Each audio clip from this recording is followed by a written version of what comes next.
Ky është një eveniment jo vetëm për Kosovën dhe për Shqipërinë, por për gjithë rajonin, se për herë të parë zhvillohet në rajonin ton një lojrat mesdhetare ku marrin pjesë 3 kontinente: Azia, Afrika dhe Europa. Janë lojra të jashtëzakonshme që marrin pjesë Franca, merr Italia, merr Slovenia, merr Kroacia, merr Malizi, Maqedonia, Shqipëria, Turqi, Greqi, Qipro, vendet afrikane, Algjeria, Tunizia, Egypti, janë vende që kanë një sport shumë të zhvilluar. Ne nuk e shikojmë vetëm në anën sportive, po e shikojmë edhe si diplomaci sportive, ku vërtet Kosovën nuk e kanë njohur të gjithë vendet e OKB-s, por e kanë njohur 206 komitete olimpike në të gjithë botën. Tregon që sporti është shumë hapa para politikës. Dhe ky është një rast i mirë për Kosovën për të promovuar vendin, për të promovuar turizmin, për të promovuar malet dhe alpet e Kosovës, të gjithë kulinarinë e saj, gjithë infrastrukturën sportive. Dhe jo vetëm kaq, po qeveria e Kosovës ka marrë dhe disa angazhime, ka firmosur një kontratë me lojrat mesdhetare për të investuar në terrene sportive, në pallate sportit, në stadiume, në palestra, që të kenë mundësi këto lojra të jenë model. Mendoj që qeveria e Kosovës është mbrapa dhe duhet ditënatë punoj komiteti organizator që këto lojra të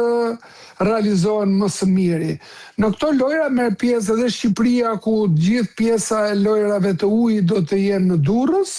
ku do të jetë Prishtina dhe Durrësi, ku ne kemi marrë përsipër me stafin tonë dhe me Bashkinë e Durrësit për të qenë prezent, për të asistuar në zhvillimin e këtyre lojrave dhe për të marrë atë pjesën tonë që është firmosur në kontratë nga 2 ministrat dhe nga 2 qeverit. Por investimi është i gjithë i komitetet organizator të Kosovës. Për shpenzimet që do duhen, ne do të marrim pjesë që aty ku sportistët tanë, lojra mesdhetare do të vinë në Durrës, do të marrim pjesë për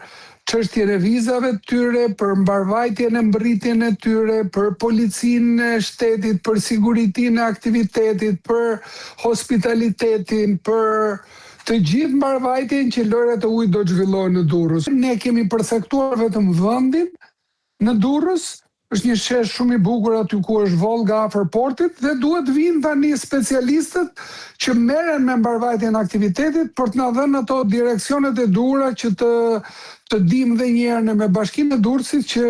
çfarë duhet marrë bashkia përsipër dhe çfarë duhet marrë komiteti organizator, se mund të ketë danë financiare që janë të gjitha këto të komiteti organizator të Kosovës. Ky është sporti dhe ne prandaj jemi të gëzuar që Kosova i ka marrë këto lojra, do t'i bëj një promovim vendit, një promovim sportit Kosovës, ku ka marrë në 2 olimpiadat e fundit ka marrë medalje, qoftë 2 Majlinda Kelmendi, qoftë Nora, por edhe tani Distria që në 3 lojrat kanë marrë medalje olimpike dhe këtë e ka bërë vetëm sportin Kosovës, sepse Shqipëria dhe Kosova, përveç turizmit dhe natyrës që i ka bekuar Perëndia me vendet që kanë, nuk prodhojmë asnjë gjë tjetër përveç sport, kampion, tituj dhe medalje. Prandaj 2 qeverit tona duhet ta kenë vëmendjen akoma më shumë tek sporti, se sporti nuk është vetëm një garë, nuk është vetëm një medalje, por është dhe një diplomaci sportive.